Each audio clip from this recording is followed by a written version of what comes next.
Test match up for grabs. Test series up for grabs in Australia, requiring Tim. Hi everyone, welcome to Cricket Talks, one of the favorite talk show of the House of Talks. Joining me today is Rajiv Vikas, a cricket expert from the United States. He's going to share with us his views on the India vs Australia series and on the upcoming India vs England series. Thanks for joining us, Rajiv. How are you today? Welcome to our show.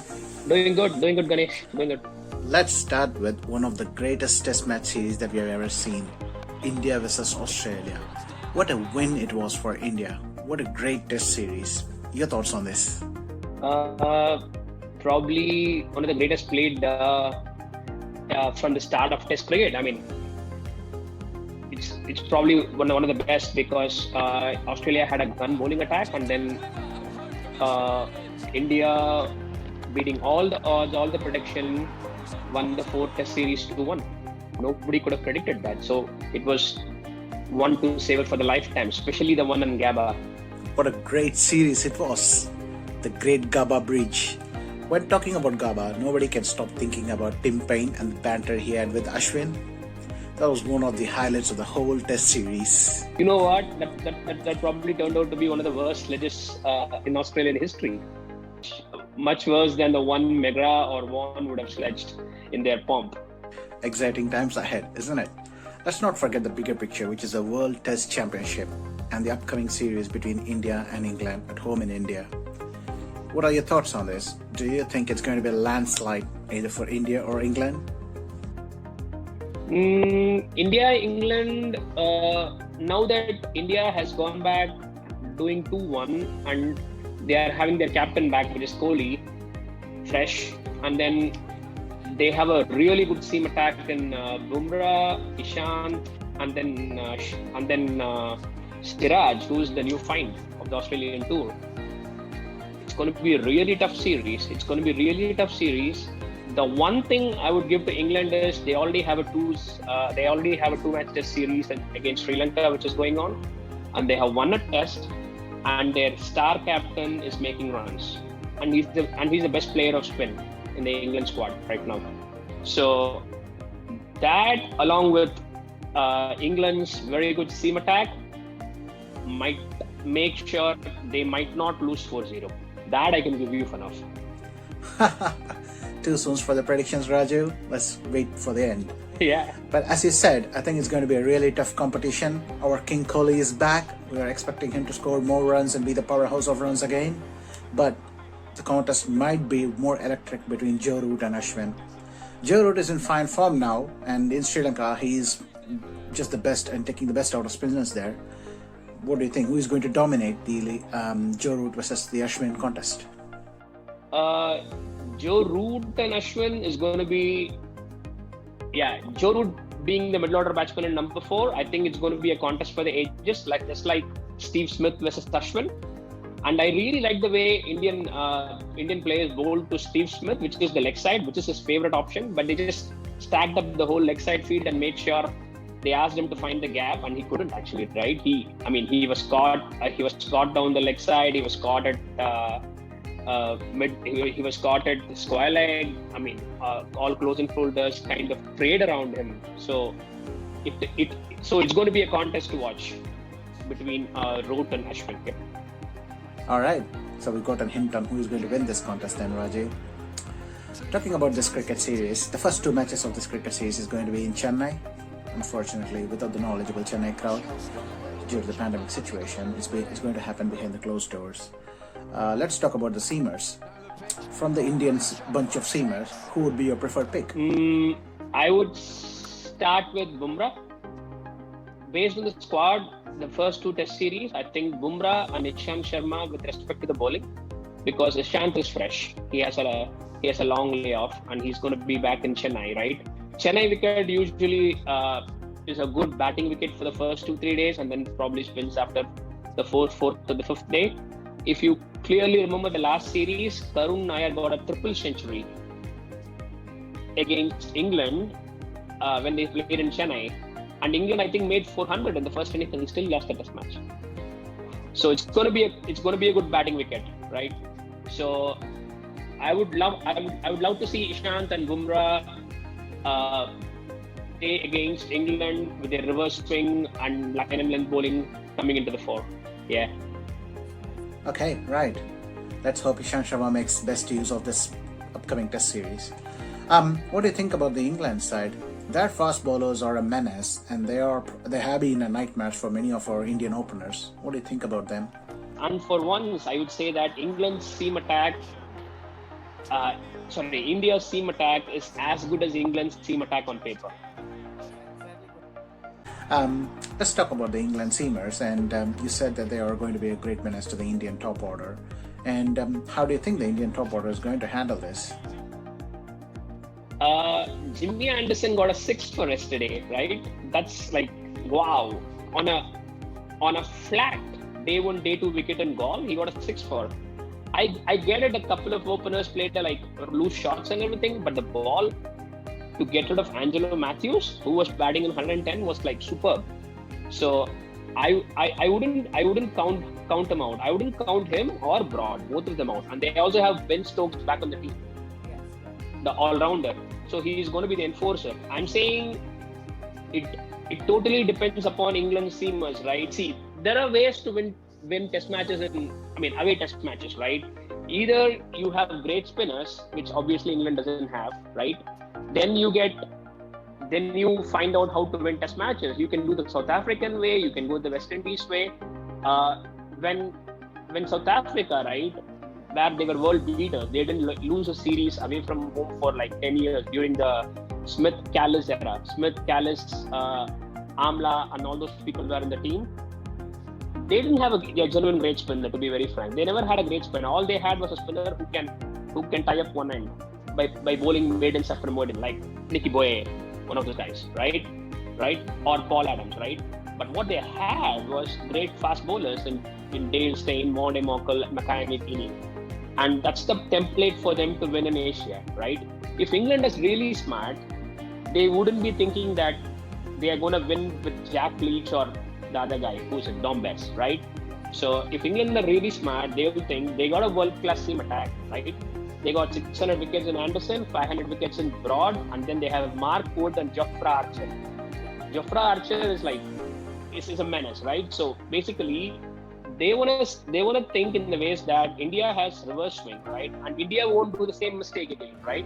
If you go back 2 series, when England won a test series in India after a long time under Alistair Cook's leadership and Kevin Peterson, that sublime Mumbai innings, what fell into their favor was the pitches that were prepared were like square turners, and they had 2 great spinners in Panestar and Brian Swan, and both of them turned around, and then it was actually them winning the test match. If India are really smart, they wouldn't do the same thing again. They are going to prepare proper cricket wickets where you can bat for 3 days, and then it's going to take spin on day 4 or day 5, right? If that's the template India are going to go, then if England are really smart, they're gonna take the wickets with their seamers and their spinners doing a holding role. But you never know how it goes. Okay, all of Rohit's centuries have come at home. He's like one of the best players to spin in the side, without a question, right? So if Rohit doesn't get out to Anderson or Broad or Stokes, if he survives the first 20 overs, that's it. With Dom Bess and Jack Leach, he's gonna get 100 for sure, right? So I'm not worrying about the Indian batting at all. To be very frank, Ganesh, I'm really not worried about it. I'm not even worried about it. We have ace batsmen, and I'm not sure whether you saw the Australia series where Shubman Gill played against the pace bowlers of the likes of Cummins, Stark, and Hazelwood. Wow, that was some shot making. Really, I'll be blunt. I'll be very frank. I haven't seen assured Indian debut from an Indian batsman in a long time like this. Gill is like the next big thing in Indian cricket for sure. I see him joining the great pantheon of Indian batsmen: Sunil Gavaskar, Sachin Tendulkar, Rahul Dravid, Virat Kohli, VVS, Gill. I think so. Wow, those are some great words of encouragement for Shubman Gill. You set the bar high for Shubham Gill and to obviously to all the debutants that India is going to have in the near future.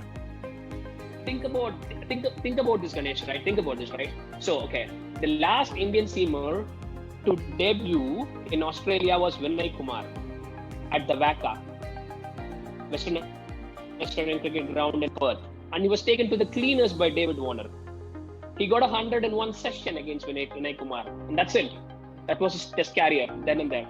And now look, we had 3 seamers debut from India: Mohammad Siraj, Saini, and then our local lad from Tamil Nadu, Rajan. Look at the riches of Indian cricket. That's why I think England better be very, very prepared for this tour. You sound like Justin Langer there. I mean, with your cap, it seems like Justin Langer is giving tips to the England team and saying, never underestimate the Indians. Exactly right. You know what? Australia lost the series because they really underestimated the Indians, to be very frank. And it was not even Australians, even Indians underestimated them because of the whole hoopla around Virat Kohli departing and everything. Yeah, I mean, nobody didn't see it coming. And the master stroke was the left side field to Steve Smith and Marnus Labuschagne. Alright, yes, now we touch upon the right topic. Now King Kohli is back, and I think both the sides have got a good seam attack. Or are you giving some advantage to England here? I'm not saying England will win a match. I'm saying England can draw a match. Okay? Honestly, unless they go by the tactic of reverse swing, seamers bowling a lot of overs, I don't see them taking 20 wickets.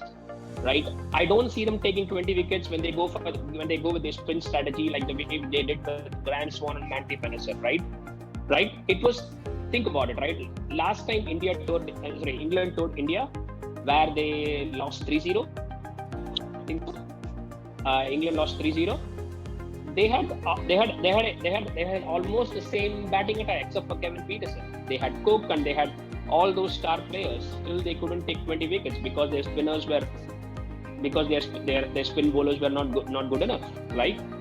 So whom do they had? I think they had Moeen Ali, they had the other guy, Adil Rashid, right?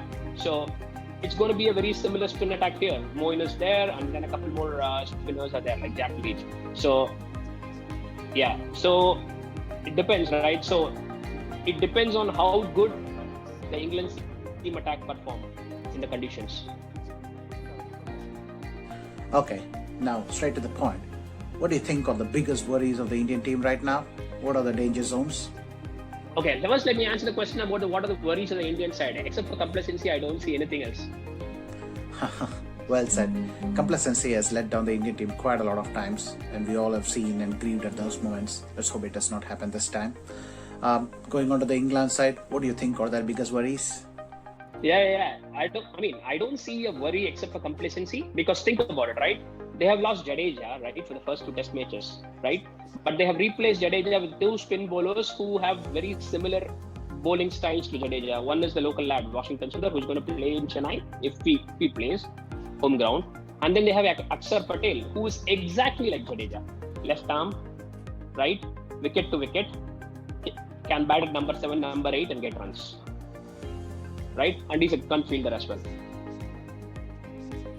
I mean, not a gun fielder like Jadeja's style, but he's very similar, right? So they have replaced him, right? And the fast bowling is much better. I mean, our fast bowling stocks is really good. I mean, in the last 15 years, forget the last 15 years. In the whole of Indian Test match cricket, this is the best fast bowling squad we have ever had. So there's no question to talk about it, right? Okay. And then we have the spinners, right? We have Kuldeep, who didn't get a game in Australia. I'm sure he's going to feature in this in this Indian series if India decides to go with 3 spinners, right? So other than complacency, I don't see anything. What I'm saying is that even if Virat is not fit, I think it's not a big deal. Wow, that's pretty cool. Now you sound like Ravi Shastri, the Indian coach with full of confidence. It's because it's a home series, right? It's a home series. Unless England get some really great, and I know they have Jofra Archer and everything, right? But unless they have some really good tactics to bowl dry, it's very tough because England doesn't have the spinners they usually had with Swan and Kanazar to get wickets. That's why. Now, before moving on to the final segment of predictions, one serious question. Pant or Saha? Your pick. Okay, I still stick with Saha to spinning wickets in Indian conditions because he's a better wicket keeper. And then I would still rate him as the best wicket keeper currently in the world, along with Vijay Watling, right? So yeah, Pant, he can play as a batsman only. Okay. Rishabh Pant's fans might be very angry with you right now. So you would choose Saha because of the Indian conditions, and you should be able to help our bowlers pick more wickets. Indian spinning conditions, especially keeping to Ashwin. Even now, in the fourth test at the Gabba, the reason why Saha was not picked was because Ashwin was not playing. If that's my opinion, right? If Ashwin was playing, they would have picked Saha and Pant. Alright, so now moving on to our climax question. What are your predictions? Who is going to win this series? India winning 3-0? Yeah. One draw and three wins. 3 wins to India and then 1 draw to England. The other thing, the one thing I want to talk about in the England squad, right? The one thing they missed at trick is, the selector Ed Smith, right? He saw Dom Sibley and Zach Crawley opening the batting and struggling against Lasith Embaldania, who's not even played 10 test matches or 15 test matches in Sri Lanka, right? He's just a left-thumb spinner, right? And then I'm looking at the England squad for the first 2 tests against India. I don't see a backup opener, right? England usually does this horses for courses selection conundrums, like for spinning wickets, they usually select Keaton Jennings because they have 2 things going against him. He's a bloody good player against spin, and he's also a great short leg fielder. I think they missed the trick in selecting Keaton Jennings, in my book. That's some brilliant insight, Rajiv. Thanks for your expert analysis. And many thanks for all your opinions, and hope your predictions come true. Thanks, Ganesh. Cheers. So this is our cricket talks from the House of Talks, and we have listened to Rajiv Vikas and his expert analysis and predictions on the upcoming India vs England series.